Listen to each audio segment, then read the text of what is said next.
गं गणपतये नमः। श्री सीतारामचन्द्राभ्यां नमः।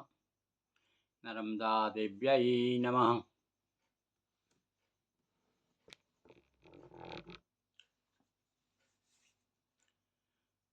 ओम हनुमते नमः। श्री रामचरितमानस के प्रेमी सज्जनों, नित्य प्रति एक दोहे से दूसरे दोहे तक हम आपको विगत एक वर्ष से रामचरितमानस सुना रहे हैं और आज जो है 16वां दोहा अयोध्या कांड का यहाँ आ गए हैं। और प्रसंग आप जानते ही हैं, मंथरा और कैकई का संवाद चल रहा है और अंत में मंथरा के चक्कर में कैकई आ जाती है। और ये कैकई महारानी अब देखिए वो नखरे कर रही हैं और वो बार बार पूछ रही हैं, यानी इस प्रकार से मोहित हो गई हैं कि लिखा है कि सबरी गान मृगी जन मोही। जैसे भीलनी के गान से हिरनी मोहित हो जाती है।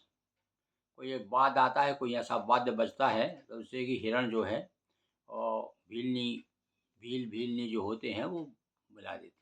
तो भीलनी इसलिए कहा है कि विशेष रूप क्योंकि ये भैया कैकई स्त्री है तो इसलिए भीलनी का उदाहरण दिया उन्होंने। इस प्रकार से भीलनी के गीत से, गाने से मोहित होकर के पागल हो जाती है, उसको जो उसके साथ पास आ जाती। ऐसे ही स्थिति इस समय जो है, सादर पुनि पुनि पूछत ओही और सबरी गान मृगी जनु मोही। तसी मत फिरी यह जसि फावी रहस चेर घात जनु फावी। होनहार वैसी बुद्धि भी फिर गई तसी मति फिरी है। वह कैसी मति फिरी है? जैसी भावी, जो होनहार है, जो होने वाला है उसके अनुसार आदमी की बुद्धि हो जाती है।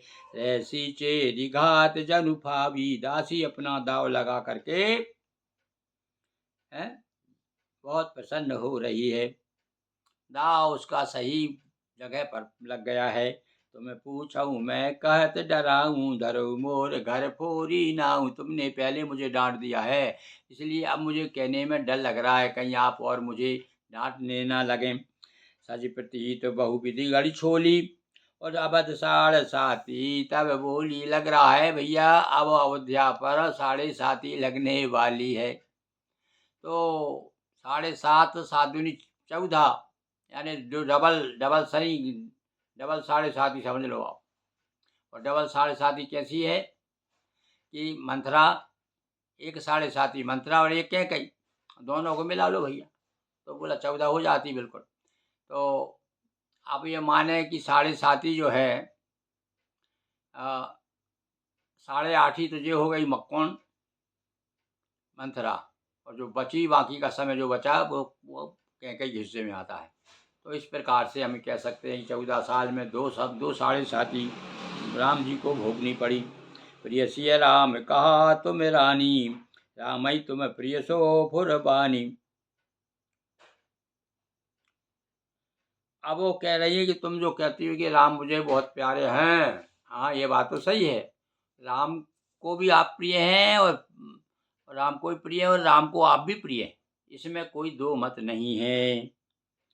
रहा प्रथम अबते दिन बीते समय फिरे रिपु हो। ये देखिए कितनी मीठी बात कर रही हो। बोले जो को समय बड़ा बलवान है मनुज नहीं बलवान। हे देवी, समय होते हुए मित्र भी शत्रु, मित्र करें शत्रुपी की करनी और ताकें विबुध नदी बैतरनी।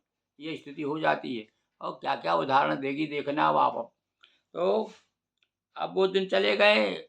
तो होता था एक ज़माना जब आपके लिए राम जी पागल थे और आप राम जी के पागल थी राम जी के लिए।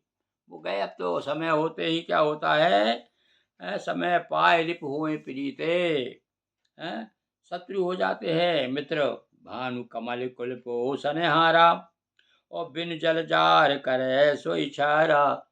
और सूर्य जो है कमल को पोषण, यानी सूर्य को देख करके कमल खिलते हैं, पर वही सूर्य जब वो जल नहीं रहता ना सरोवर में तो वही जो है उसको जला देता है। कर जल तुम्हारे चय सौत उखारी, और ऊंधऊ करो पाय बरबारी। तुम्हारी जड़ उखाड़ना चाहे तुम्हारी सौत जो है, समझ लो कौन तुम्हारी सौत है। सबसे बड़ी सौत कौन है भैया? सबसे पहले पत्नी, सबसे बड़ी रानी तो कौशल्या मानी जाती।